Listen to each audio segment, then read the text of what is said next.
Kaushik life style पौराणिक कथा series 5 में आज हम बात कर रहे हैं शिव रहस्य, विरोधाभास में भी सृष्टि संचालन का खूबसूरत रहस्य। और उनकी वेशभूषा में आप देख सकते हैं, सभी धर्मों का प्रतीक आप देख सकते हैं। और वह रावण को अगर आशीर्वाद देते हैं, वरदान देते हैं, तो स्वयं भी वह विष धारण करते हैं और वह सृष्टि का संचालन के लिए अपने परिवार के साथ, पत्नी के साथ तारतम्यता बैठाते हैं। भले ही वैचारिक भिन्नता हो, वाहन भिन्नता हो, यह जताता है। और उन्होंने अपने परिवार को सृष्टि संचालन का मुख्य केंद्र बनाकर संदेश दिया और देते ही रहेंगे। और आज जितने भी प्रॉब्लम्स हैं, वह अगर शिव का आपने रहस्य अपनाया तो स्वतः ही सारी चुनौतियां दूर होंगी, क्योंकि शिव का वरदान राम के लिए भी है। और रावण ने भी शिव का पूजन किया, तो रावण ने भी किया और शिव ने भी किया, और दोनों को वरदान दिया। लेकिन व्यवहारिक रूप से जिसने उसका सही उपयोग किया वो सफल हुए। शिव की महिमा अपरंपार है। वह भूत, पिशाच, राक्षस, सभी को, नाग, सबको साथ रखने वाले हैं। नंदी पर वाहन वो बैठकर कैलाश में निवास करते हैं। आज की पोस्ट आपके लिए। मीना कौशिक लाइफ स्टाइल में आपका स्वागत है। पौराणिक पदों से आज हम बात करते हैं शिव के कुछ रहस्यों। शिव की जो महिमा है अपरंपार है। इनके रहस्यों में हमारा जाना तो सोच लीजिए एक कण के बराबर भी नहीं हो सकता। लेकिन शिव पुराण के पन्ने, उपनिषद, वेद, ये सब इनमें शिव की गाथा है। उन्हीं में से हम बहुत सारांश के रूप में आज कर रहे हैं। फिर हम इस पर विस्तार से एक एक का वर्णन भी करेंगे। लेकिन जब हम शिव की बात करते हैं और हम उन्हें देवों के देव का दर्जा दिया गया है, क्यों दिया गया है, और उनकी वेशभूषा भी अलग है। आपने देखा होगा कि उनकी जो वेशभूषा है उसको एक विचित्र श्रेणी में, रहस्य की श्रेणी में रखी जा सकती है। वो विभिन्नताएं होते हुए भी उनमें एकता का सामंजस्य है। प्रभु कौन है जो विभिन्नताओं में भी एक सृष्टि की बात करे? तो प्रभु तो देवों के देव, सृष्टि की रचयिता के शिव के रहस्य को जब हम जानने की कोशिश करते हैं तो हमें लगता है कि हम उनका जो कण है, अगर हम उनमें गहराई से जाते हैं तो हम स्वयं शिव में हो जाते हैं, लगता है। और हम है ही, हम उनका कण है, हम उनका सृष्टि का एक खास अभिन्न अंग है। क्योंकि शिव भक्त के अंदर यही भावना होती है और होनी भी चाहिए, क्योंकि आप शिव का अंश हैं। तो देवों के देव की जब हम लीला की बात आज कर रहे हैं तो क्यों हमें देवी को देव मानते हैं? क्यों? क्योंकि ये विपरीत विचारधाराओं के को भी एक साथ लेकर के चलते हैं। उनका आशीर्वाद सुर और असुर दोनों के लिए होता है। क्या आपको यह हैरत में नहीं लगेगा? लगेगा ना, क्योंकि भगवान है, सृष्टि के देवों के देव हैं। तो इनका एक रहस्य रूप यह भी है कि इन्होंने देवताओं और असुर ये दोनों के प्रिय हैं। इन्होंने समान रूप से रावण को भी वरदान दिया भक्ति से खुश होकर, और जहां वो राम को देते हैं तो उन्होंने रावण को भी वरदान दिया। आपने पढ़ा होगा रामायण में। और भगवान शिव दानव, राक्षस, पिशाच, यक्ष, गंधर्व सभी इनका पूजन करते हैं। तो सोचिए कि ऐसे देवों की देव का पूजन तो करेंगे ही, क्योंकि उनका वरदान भी वो बिना किसी भक्ति से प्रसन्न होकर बिना भेदभाव के देते हैं। क्यों? क्योंकि उन्होंने भी जब मंथन हुआ था, अगर हम रहस्यों की बात करें, समुद्र मंथन, तो इन्होंने भी वह अमृत पिया था। कौन सा पिया था वो भी आज हम चर्चा करने वाले हैं। और कौन कौन इनके जो सभी को, और कौन कौन पूजते हैं शिव जी को पूजने वालों में? भस्मासुर राक्षस की बात करिए, बड़े बड़े दैत्यराज, शुक्राचार्य, वनवासी, जाति, वर्ण, धर्म, सभी के ये सर्वोच्च देवता हैं। सभी धर्म इनका पूजन समान रूप से इनको मानते हैं। और ये क्या है? शिव। अब शिव सभी धर्मों का केंद्र भी हैं। अब सोचिए, जब हम इनकी वेशभूषा में अपने प्रतीक ढूंढने की कोशिश करेंगे तो प्रत्येक धर्म के लोग इनमें अपने अपने प्रतीक ढूंढ लेते हैं। उनकी वेशभूषा है, जब आप देखेंगे, त्रिशूल देखेंगे, कमंडल देखेंगे, तो सूफी भी उनमें अपना प्रतीक ढूंढते हैं।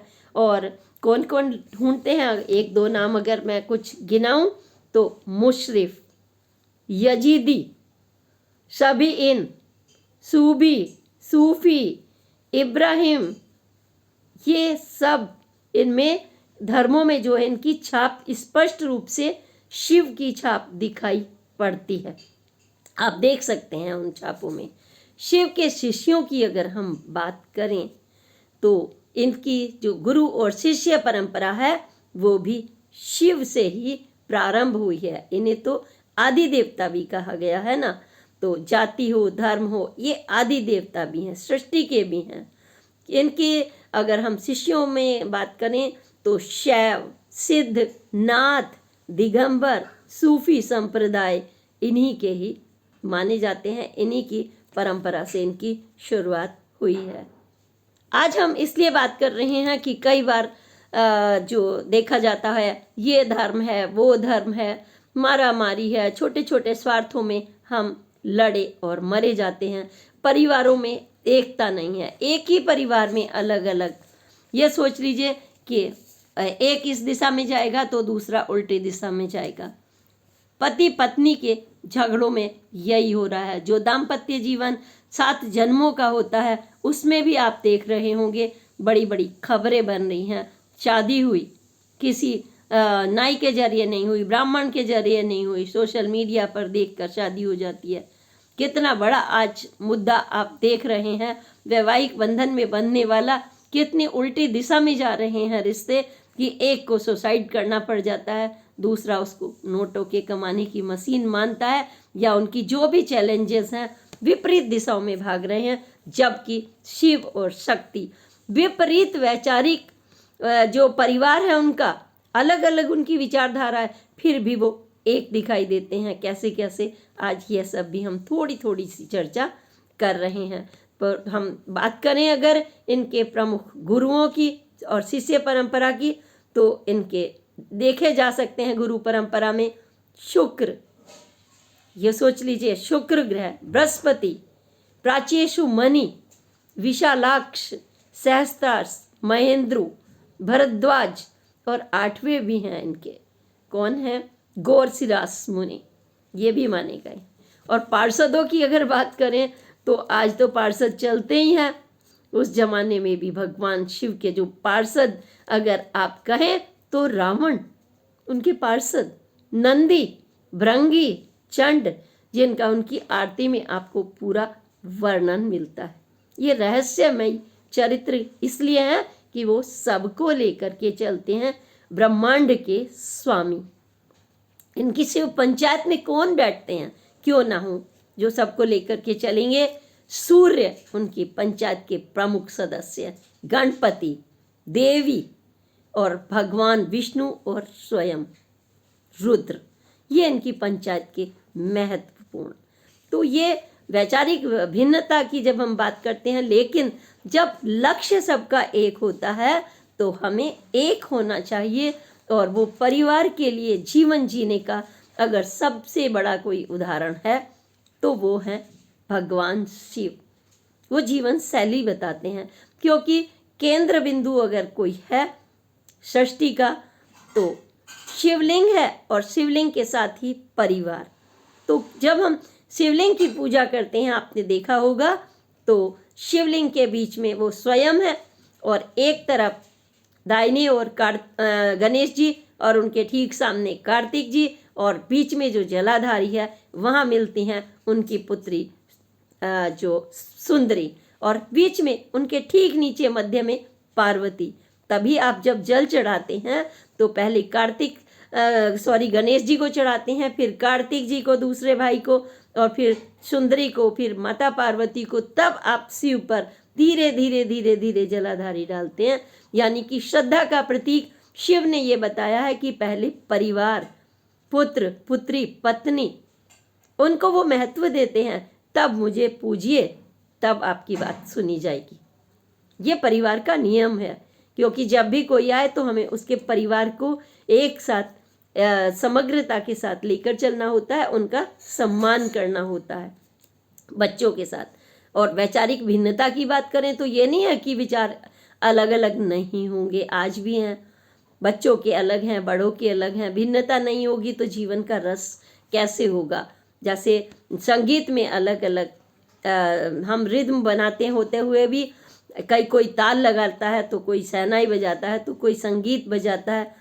ठीक इसी तरह से हमारे विचार होते हैं, हमारी भावनाएं होती हैं, हमें प्रकट करने का पूरा उनका निर्णय शक्ति होती है, और तभी यह सृष्टि चलती है।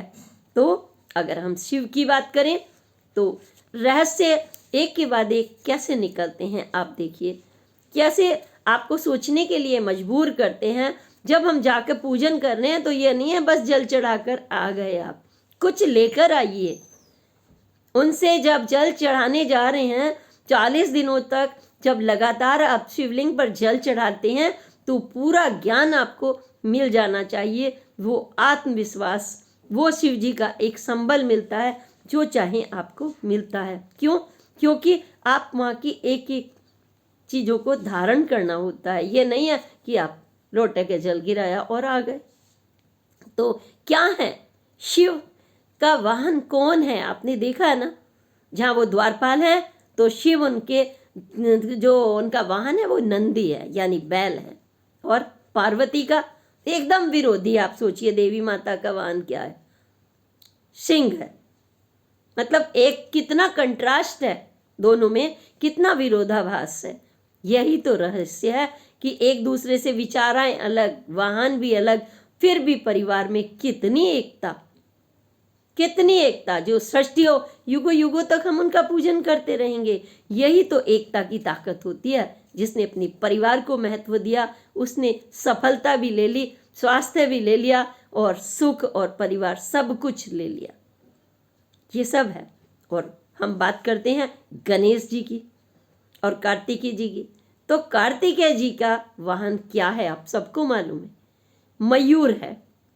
और हमारे जो भगवान शिव है उनके गले में होता है नाग, नाग देवता। उन्होंने कंठ में भी अपने नीलकंठ बन गए, वो अमृत में जो उन्हें विष मिला था पी करके, और गले में भी उनके धारण करते हैं नाग। और कार्तिकेय जी का जो वाहन है मयूर। तो कितना विरोधाभास हुआ कि नाग और मयूर तो एक दूसरे के दुश्मन होते हैं ना, बिल्कुल विचार धाराएं अलग होती हैं, इसके बावजूद उनमें एकता है। और हम बात कर लें गणेश जी की, तो गणेश जी का वाहन भी मूसक है। अब मूसक को सांप तो तुरंत निकल जाता है ना, इसके बावजूद उनमें कितना तारतम्य है। कोई किसी को कुछ नहीं कहता। परिवार में एकता का, सृष्टि का जो संदेश देते हैं शिव, यही देते हैं कि भाई ठीक है, आप कितने भी परिवार में वैचारिक मतभेद हों, पति पत्नी का जीवन आपने शुरू किया है तो अर्धनारीश्वर बन जाइए। और पत्नी को भी माँ पार्वती ने यह संदेश दिया है, पति ही सर्वश्रेष्ठ है, उनसे ही, पति और बच्चों से ही आपका सुख है। यह धन आना जाना है, कुछ भी नहीं है। आपको मैंने कल जो मैंने इससे पिछली पौराणिक पन्नों में बताया था कि हनुमान जी को जब मैंने सीता माता ने उनको अयोध्या में आने के बाद रत्न जटित हार दिया था, तो उन्होंने एक एक मोती चबा चबा के देखा, अच्छे से देखा, फेंका। किसी ने कहा कि ये वानर की प्रवृत्ति है, लेकिन भगवान राम मुस्कुरा रहे थे, क्योंकि वो उसमें राम को ढूंढ रहे थे हर मोती में। और कहीं नाम उनको नहीं दिया, सोना चांदी जटित उनमें, उन्हें तो राम उनके मन में थे, और राम उनके, श्री राम के चरणों में हनुमान थे। तो ये होती है भक्ति की अपार जो पराकाष्ठा है, तभी हम सुख पाते हैं। रत्न जटित हमें धन संपदा के पीछे भाग रहे हैं, आज फेरे फिरे, कल हम मकान मांग लिए, कल नोट मांग लिए, हमने 3 करोड़ की फिरौती मांग ली, 2 करोड़ की मांग ली, 4 करोड़ की मांग ली। और क्योंकि आज की ये ताज़ा खबर है इसलिए इसका चर्चा कर रही हूँ। वैसे तो ऐसे हजारों केसेस हैं जो पति पत्नी के तोड़ रहे हैं आज की डेट में। क्यों? वैचारिक मतभेद में, ईगो में मरे जा रहे हैं। मुझे ये नहीं करना, मुझे वो करना है, मुझे ये नहीं करना, मुझे वो नहीं करना, नहीं सीख पा रहे हैं।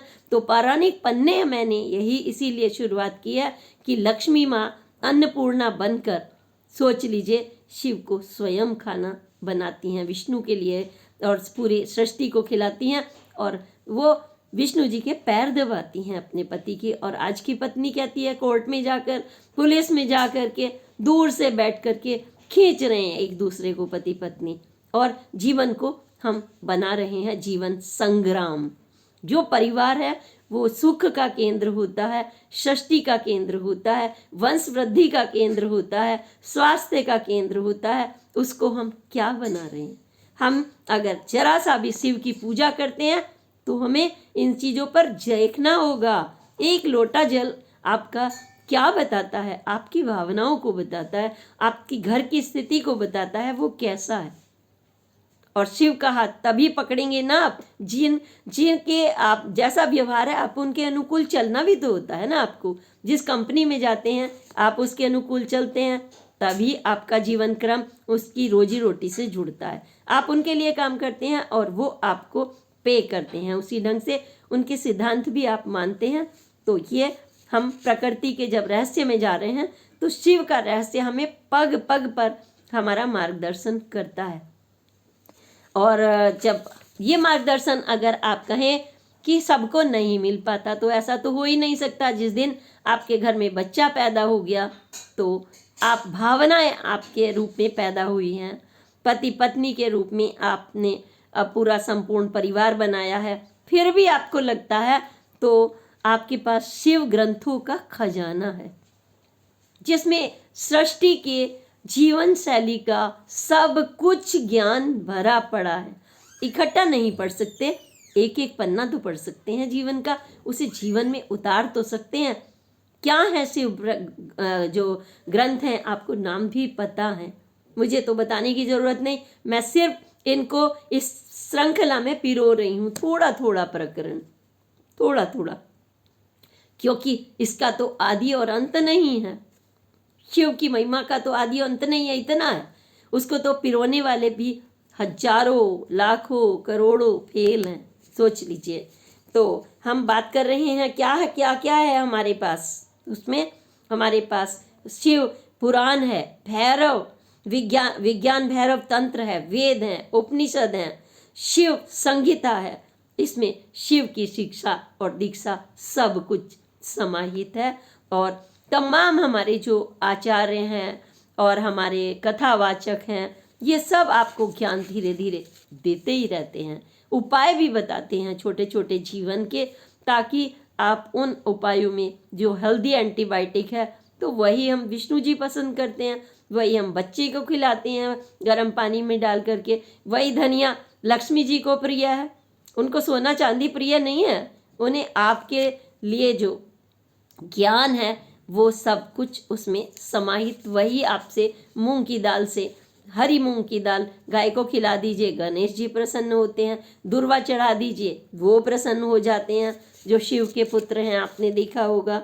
तो ये हमारे वेद उपनिषद शिव संगीता, इन पर धीरे धीरे चर्चा होती रहेगी और विस्तार में भी होगी, हर विषय पर होगी।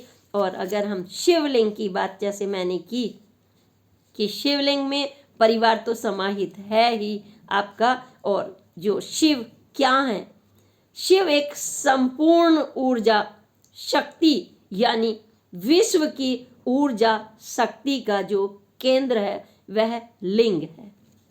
जब प्रलय आती है सब कुछ नष्ट हो जाता है, उसके बाद भी सृष्टि का जो पुनः निर्माण होता है वह है ऊर्जा शक्ति, जिसे हम कहते हैं। उस ऊर्जा को हम जब पूजते हैं शिवलिंग के रूप में, प्रतीक रूप में, तो वह लिंग है। और दूसरा है बिंदु। बिंदु शक्ति है, शिव और शक्ति, यानी कि बिंदु शक्ति है और दूसरी तरफ नाद है, ध्वनि है, जो स्वयं शिव हैं।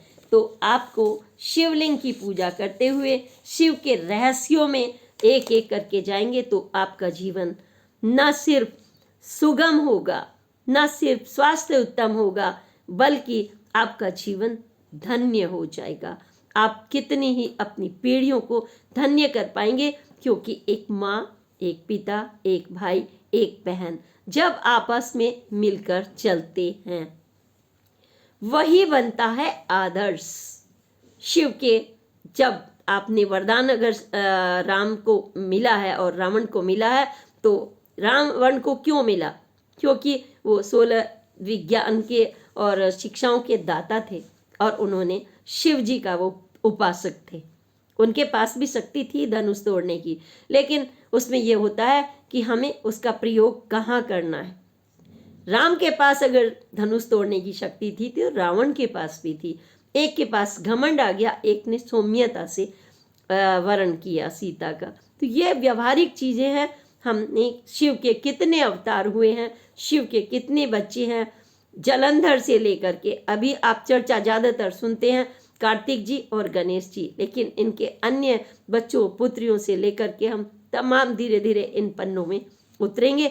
आज के लिए बस इतना ही, क्योंकि आज हमने बताया है कि जो वह मृग चर्म पहनते हैं, त्रिशूल पहनते हैं, उनके हाथ में डमरू है, उनके माथे पर जो चंद्र है, कौन कौन सूफी, कौन कौन धर्म वाले वो उसको स्वीकार करके उनमें, उनके धर्मों में ये छाप मिलती है।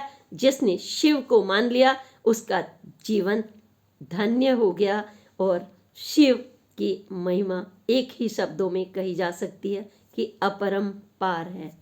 आप कुछ उसमें से अंश अपने परिवार के लिए ले लीजिए।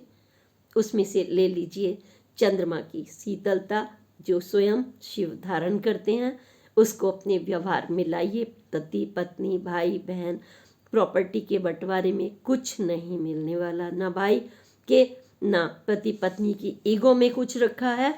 अगर आप किसी को बीच में लाएंगे तो पंचायत आपकी कुछ नहीं कर पाएगी। पंचायत के बड़े बड़े मुद्दे आपके समझ में नहीं आएंगे, ना पंचायत को आपकी भावनाएं समझ में आएंगी। आपको तो बस शिव का परिवार समझ में आएगा, वही आपको समझा सकते हैं। अगर आपने उनको धारण करेंगे, उनकी शीतलता, उनका त्रिशूल, उनका मृग चर्म, कितना साधारण जीवन है, कोई साज सज्जा नहीं, भस्म लगाते हैं, प्राकृतिक चीज़ों से खुश होते हैं, उनको कुछ भारी भरकम चीज़ें पसंद नहीं। प्रकृति में कैलाश पर्वत पर रहना, उनको धूप, गर्मी, सर्दी सब कुछ सहन करना, माँ पार्वती उनके साथ हमेशा अर्धांगिनी के रूप में साथ देना और अपने बच्चों का पूरा ध्यान स्वयं रखना, ये सब चीज़ें। और वहाँ कोई ईगो नहीं है। उन्होंने उन पाने के लिए कठोर तपस्या भी की, हजारों साल तक की, भूखे रहकर, साग खाकर, फल खाकर, हवा पानी खा करके। और हम छोटी छोटी चीज़ों से गुस्सा करने लगते हैं, हम मशीन समझने लगते हैं। हमारे 4 फेरे हो गए तो बस हमने तो खरीद लिया भाई। या फिर पत्नी ने, तो पत्नी का पति पर आपका आधिपत्य हो गया, आप उनकी भावनाएं नहीं समझे। तो आपको एक दूसरे का, सृष्टि का अंग जब बन रहे हो तो अपना सामंजस्य बनाना होगा, क्योंकि तभी आपका जीवन सुखमय होगा। यहाँ किसी एक पक्ष का हम अगर लेंगे तो भी यह अन्याय होगा, क्योंकि पति और पत्नी एक दूसरे के पूरक हैं, एक गाड़ी के पहिए हैं, उसी में आपके बच्चे सवार हैं, उसी में आपकी सुरक्षा, उसी में उनका पालन पोषण, उन्हीं में आपकी अर्थ आजीविका, उसी में नर दैत्य पिशाच, सब चुनौतियों से आपको 2-4 होना, जूझना, आगे बढ़ना, यानी परेशानियां जिसे हम कहते हैं उनसे पार पाना। शंकर भगवान जी ने सब परिस्थितियों को साथ में लेकर के नीलकंठ कहलाए। कहीं नीलकंठ कहलाए तो कहीं शिव शंकर कहलाए, अलग अलग इनके नाम हैं। 108 नाम जो, उस पर भी हम एक दिन चर्चा करेंगे प्रमुख। इसी के साथ में आज हम कहेंगे श्री शिवाय नमस्तुभ्यम। अगली पोस्ट तक के लिए प्रणाम, जय हिंद, जय भारत। और इस जो पौराणिक पन्नों की सीरीज है, इसको अगर आगे बढ़ाएंगे तो सनातन संस्कृति के लिए आपका ये एक महत्वपूर्ण कंट्रीब्यूशन होगा, क्योंकि आपने अगर एक मैसेज भी एक आदमी को भी आगे बढ़ाया तो इसका पुण्य नहीं बल्कि महापुण्य मिलेगा आपको। यह धर्म आस्था के जोड़ने के साथ ही मार्गदर्शन का दरअसल प्रतीक है, जीवन को सुगम बनाने का प्रतीक है। इसी के साथ में फिर से कहूंगी प्रणाम, जय हिंद, जय भारत।